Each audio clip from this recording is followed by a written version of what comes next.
rasa terkejut saya. Macam tak percaya Mumia muncul di depan mata saya. Macam mana muka Mumia tu? Macam ni.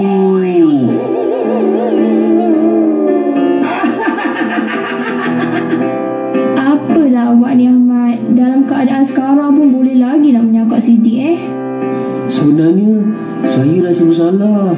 Saya tipu ayah cakap saya sakit sebab saya tak nak solat jemaah di masjid.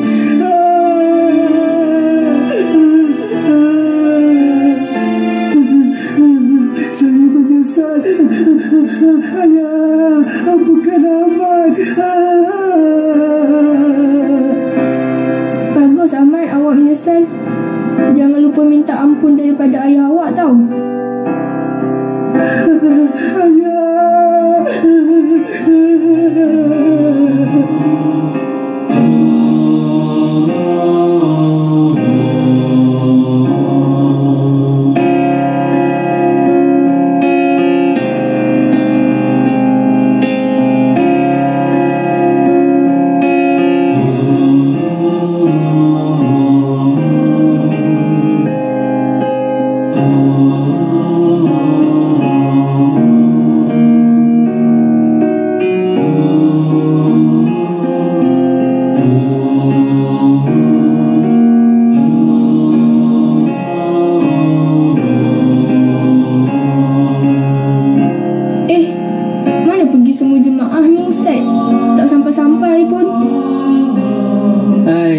Ustaz rasa inilah penangan serangan Mumia sejak kebelakangan ni. Sekarang semua orang dah takut nak keluar rumah pada waktu malam. Tak apalah Ustaz, kita berdua pun sudah cukup untuk solat berjemaah.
Apa pula?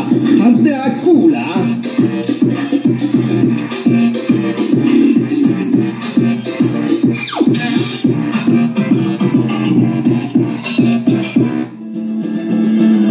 Aku yang nampak mereka dulu. Tapi aku yang pegang peti ni dulu.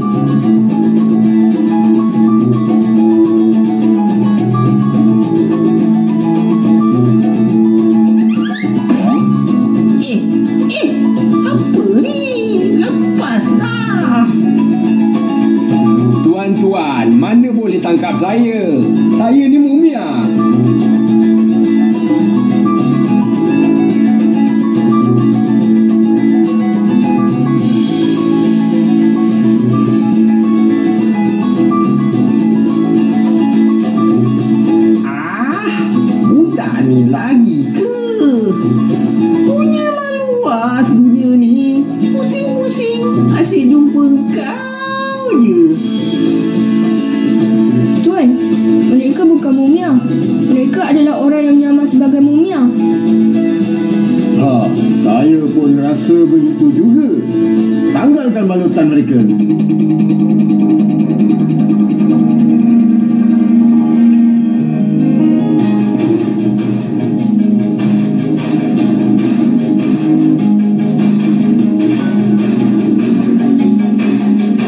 Oh, pakcik rupanya. Patutlah suara macam kenal je tadi. Hai, kamu ni lah abah. Janganlah. Tak serik-serik lagi kamu ya. Cuba-cubalah kamu bawa bertaubat. Tak guna. Aku bukan dah halal lah. Aku ni mumia. Mumia. Aku pun. Aku mumia juga. Mumia tak boleh masuk penjara.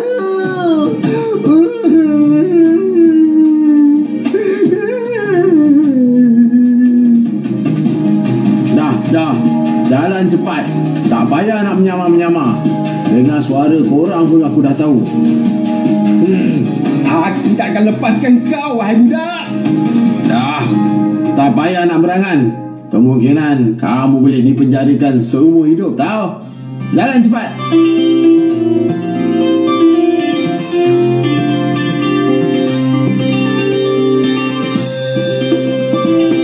Alhamdulillah. Berjaya juga rancangan kamu ya. Lepas ni dia orang nak menyamar jadi apa pula ya. Berkat pertolongan Allah lah Ustaz.